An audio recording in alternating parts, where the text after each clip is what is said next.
Il est temps de vous lancer. Alors venez chez Temporis et bénéficiez de la force d'un indépendant local spécialisé dans le recrutement sur le Nord au Marnais. Intérimaires et entreprises, avec Temporis, c'est la garantie d'une prestation de qualité et de proximité.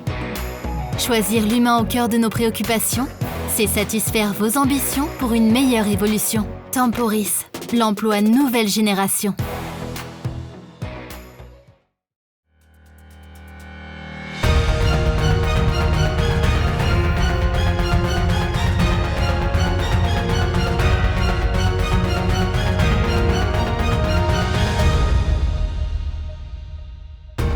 Bonsoir à tous, je suis ravie de vous retrouver pour votre journal. Tout de suite les titres de l'actualité de ce mardi 24 novembre. Hier, les élus du conseil communautaire de Saint-Dizier d'Air et Blaise ont reconduit l'opération Big Gift et l'ont même étendue à l'agglomération. Rachel Blanc, vice-présidente en charge du commerce, nous expliquera les motivations de ce renouvellement. La maison de santé de Vassy rentre dans la dernière phase de travaux. L'ouverture devient donc imminente, un reportage à découvrir dès le début de ce journal. Connaissez-vous Breakfood? Cette application de livraison de repas vient de naître sur Saint-Dizier.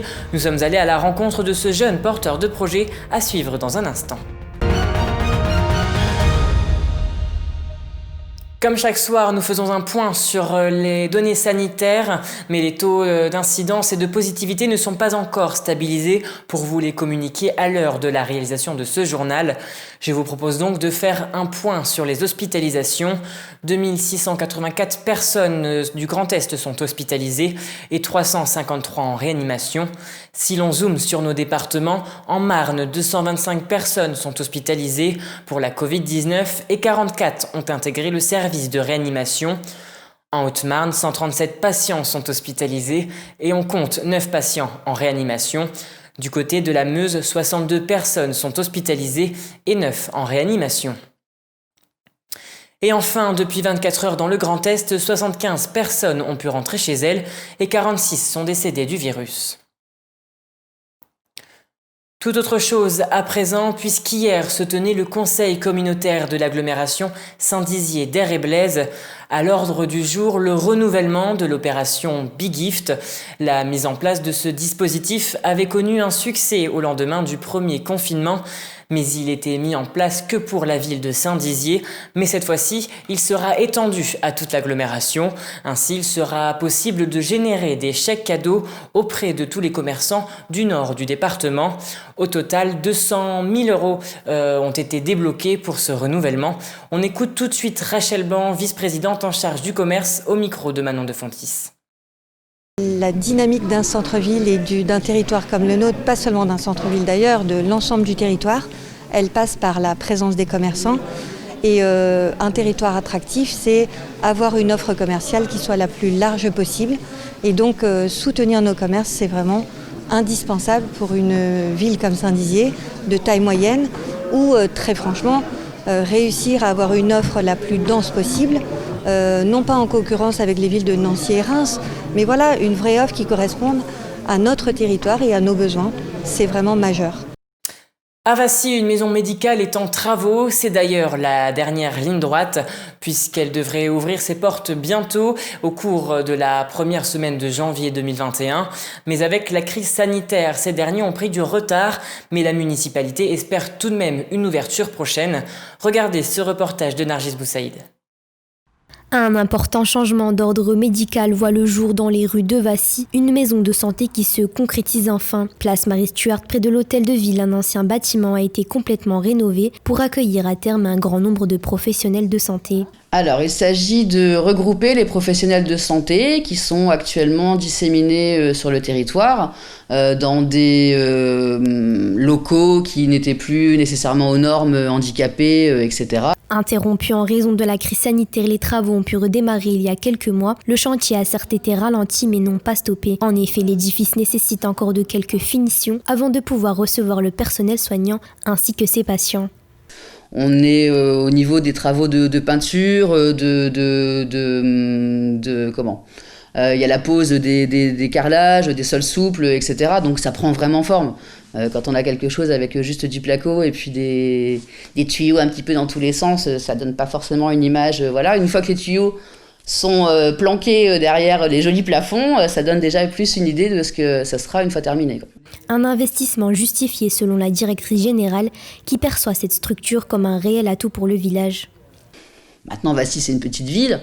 Les gens, ils se garent, ils vont chez le médecin. En ressortant, ils achèteront peut-être leur pain, leur journal, et puis 2-3 légumes. Et ça permet aussi, encore une fois, de faire revivre un petit peu le centre-ville. Puis encore une fois, il y avait cette opportunité de réhabiliter ce bâtiment qui a vraiment un cachet particulier et qui alliera justement un côté patrimonial, architectural assez ancien avec la modernité de l'équipement. 3 nouveaux médecins, un kinésithérapeute ainsi qu'un cabinet d'infirmières seront mis à disposition au rez-de-chaussée. Le premier étage sera réservé à un laboratoire de prélèvement, une infirmerie et un cabinet vacataire, ouvert éventuellement à de futurs professionnels. L'étage dernier, enfin, servira de logement pour les futurs stagiaires ou docteurs éloignés de leurs domiciles principaux. Mais il faudra patienter encore quelques semaines pour les quelques 3000 habitants de la commune pour découvrir entièrement leur nouvelle maison de santé qui ouvrira ses portes en janvier 2021. Un jeune Haut-Marnais habitant à Moilin a créé une application mobile qui permet de se faire livrer un repas d'un restaurant de Saint-Dizier directement chez soi. Breakfood a vu le jour il y a quelques semaines, mais cela fait plus d'1 an qu'il a ce projet en tête. L'arrivée du géant Uber Eats sur le secteur il y a quelques mois ne l'a pas effrayé, bien au contraire. Regardez ce reportage réalisé avec Théo Rayen. Depuis fin octobre, ils sont une dizaine à circuler dans les rues de Saint-Dizier et des alentours. Munis de leur sac à dos et de leur vélo, ils livrent le repas commandé par les bragards. Johan est livreur chez Breakfood depuis 1 mois. Il effectue en moyenne 4 livraisons par jour. J'attends les livraisons, je réceptionne et je mets en route mon GPS directement avec le numéro de téléphone de la personne parce que ça me permet de gagner du temps à l'arrivée à la livraison et je pars en course direct et en général ça se passe. Première commande de la soirée, il se rend dans le restaurant pour retirer le repas du client. Et c'est parti, il remonte sur son vélo direction le domicile de la personne pour lui livrer sa commande. Merci. L'application Breakfood qui permet de se faire livrer à manger a été créée par ce Haut-Marnais Jérémy Mortas, âgé de 26 ans. Un domaine qu'il connaît bien, puisqu'en parallèle de ses études, il a été livreur pour une plateforme du même type. C'est quand même un métier qui est accessible. Surtout pour les étudiants et pour les jeunes. Au niveau des horaires, c'est nous qui faisons les horaires qu'ils souhaitons. Donc à ce niveau-là, on n'a vraiment aucune contrainte, on va dire. Accompagné par l'espace créateur d'entreprise de Saint-Dizier, Jérémy a présenté son projet devant diverses jurys pour avoir un soutien financier. Et au bout de 14 mois de réflexion et de travail, Breakfood a vu le jour. Le projet, au tout début, il a démarré avant que Uber Eats s'installe. Donc 3-4 mois avant, j'avais préparé ce projet et on m'a appris que Uber Eats venait s'installer. Maintenant, on ramasse un peu les pots cassés de Uber Eats puisqu'il y a eu une très mauvaise gestion de la ville et une très très mauvaise communication avec les restaurants. Donc à l'heure actuelle, les seuls restaurants qui assurent la livraison avec Uber Eats, on est sur du McDonald's et sur du Burger King. Donc des enseignes un peu plus haut placées. Mais il ne serait pas impossible que ces 2 fast-food rejoignent les services de Breakfood. Pour l'heure, 6 restaurants sont recensés dans l'application et à l'inverse de la grande enseigne Uber Eats, le directeur rencontre directement les gérants des restaurants. La Fringale de Saint-Dizier a rejoint l'aventure il y a déjà quelques mois. Il est venu me voir il y a de ça à peu près 1 an, un peu plus d'1 an. Il avait ce projet donc de se lancer dans la livraison de repas. Je faisais déjà partie de la grande famille d'Uber Eats qui s'est installée à Saint-Dizier, donc je connaissais le principe. Mais les relations avec cette très grande famille n'étaient pas des plus optimales. Le gérant de la Fringale était alors réticent à se lancer dans une nouvelle aventure. Déjà, c'est des gens qu'on voit jamais, et en plus, ils n'avaient pas de livreur. Donc une fois que le livreur était pris pour McDo, nous, on n'avait plus de place pour nous, en fait, tout simplement. Et ça, j'en avais fait part donc à M. Mortas, qui m'avait dit, lui, sa priorité, c'était quand même bien d'avoir déjà, avant toute chose, des livreurs pour pouvoir proposer aux commerçants quelque chose de fiable. Actuellement, seulement les habitants de Saint-Dizier de Bettencourt peuvent bénéficier de ces services, mais l'objectif pour le gérant de Breakfood est d'élargir le périmètre et peut-être s'implanter à Bar-le-Duc et à Vitry-le-François. Et c'est la fin de ce journal, merci à tous de l'avoir suivi. Dans un instant, la météo, et n'oubliez pas, l'information continue sur puissancetélévision.fr.